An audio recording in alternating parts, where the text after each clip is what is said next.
ጥምቀት የአንድነትና የነጻነት በዓል መሆኑን በአማራ ክልል የወልቃይት ጠገዴ ሰቲት ሁመራ ሀገረ ስብከት ገለጸ። የዞኑ ሰላም መሆን በዓሉ በድምቀት እንዲከበር ያስቻለ በመሆኑ ለዘላቂ ሰላም መረጋገጥ ሊሰራ ይገባል ተብሏል። የ2018 ዓ.ም ጥምቀት በሰቲት ሁመራ ከተማ ተከዜ ወንዝ ዳርቻ በድምቀት ተከብሯል። አምሳሉ አሞኜ ተጨማሪ አለው። ለ27 ዓመታት ያክል ከተከዜ ወንዝ ዳርቻ ርቆ ሲከበር የነበረው የጥምቀት በዓል ወደ ጥንታዊ ስፍራው የተከዜ ወንዝ ዳርቻ ተመልሶ መከበር ከጀመረ ዘንድሮ 3ኛ ዓመቱን ደፍኗል። በዓሉ በአማራ ክልል የወልቃይት ጠገዴ ሰቲት ሁመራ ዞን ከፍተኛ የሥራ ኃላፊዎች፣ ሕዝበ ክርስቲያኑና የሃይማኖት አባቶች በተገኙበት በሁመራ ከተማ ተከዜ ወንዝ ዳርቻ ላይ በድምቀት ተከብሯል። ጥምቀት የአንድነትና የነጻነት በዓል መሆኑን የዞኑ ሀገረ ስብከት ዋና ስራ አስኪያጅ መጋቢ ሐዲስ መምህር ዜናዊ አሸተ ገልጸዋል። አንድነት በዓል ነው። አንድነትን የምንማርበት ነው። ነጻነትን የምንማርበት ነው። በክርስቶስ ክርስቲያን ተብለን የምንሰየምበት እግዚአብሔር ጋር የምንገናኝበት ምስጢረ ጥምቀት ነው። ክርስቶስ ለበረከት ነው ወደዚህ ዓለም የመጣው። ሰዎችን አንድ ለማድረግ አበርክቶ በማብላት መስጠትን አስተምረዋል።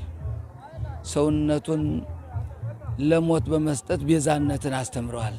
ስለዚህ መተዛዘን የግድ ይላል። አንዱ ታንዱ ተባብሮ ተዛዝኖ ተካፍሎ የመኖር ህብረት ነው ክርስቲያን ማለት ነው። በዓሉን በድምቀት ለማክበር ሰላምን ማረጋገጥ መቻሉን የጠቀሱት የዞኑ ምክትል አስተዳዳሪና የሰላምና ጸጥታ መምሪያ ኃላፊ ኮሎኔል ደመቀ ዘውዱ የተገኘውን ሰላም ለማጽናት ሁሉም አካላት በቅንጅት እንዲሰሩ መልእክት አስተላልፈዋል። ሰላም ለሁላችን ወሳኝ ነው።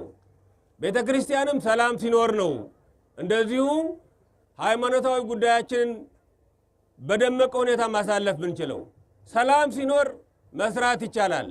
ሰላም ሲኖር ማረስ ይቻላል። ሰላም ሲኖር መነገድ ይቻላል፣ መንቀሳቀስ ይቻላል። ሰላም ከሌለ ግን ሁሉም የለም።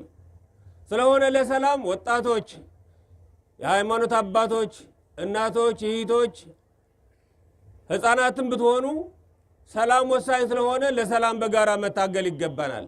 ጥምቀትን በተከዜ ወንዝ ዳርቻ ማክበራቸው ደስታ እንደፈጠረላቸው ደግሞ የበዓሉ ተሳታፊዎች ላሚኮ ተናግረዋል። ለበርካታ ዓመታት ከ7 ዓመት በላይ በተከዜ ስናከብረው የቆየን ጥምቀታችን ትልቁ በዓላችን ተቀይሮ ሌላ ቦታ ላይ እንዲሆን ተደርጎ ሌላ ቅርጽ እንዲይዝ ተደርጎ የቆየ ሲሆን አሁን ግን በተከዜ እያከበር እንገኛለን።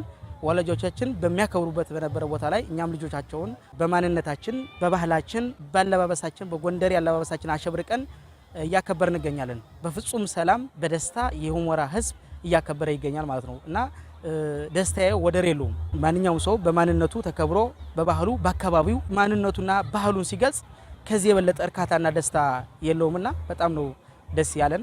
ለእኔ ትልቅ ደስታ ተሰምቶኛል። ማንኛውም ህብረተሰብ በማንነቱ በባህሉ ቱርፊቱ መጠቀም ባለበት መጠቀም አለበት ብዬ አምናለሁ። የጥምቀት ስነ ስርዓቱ ከተፈጸመ በኋላ ታቦታቱ ከተከዜ ማደሪያ ድንኳናቸው በዝማሬ ታጅበው ወደ መንበራቸው ተመልሰዋል።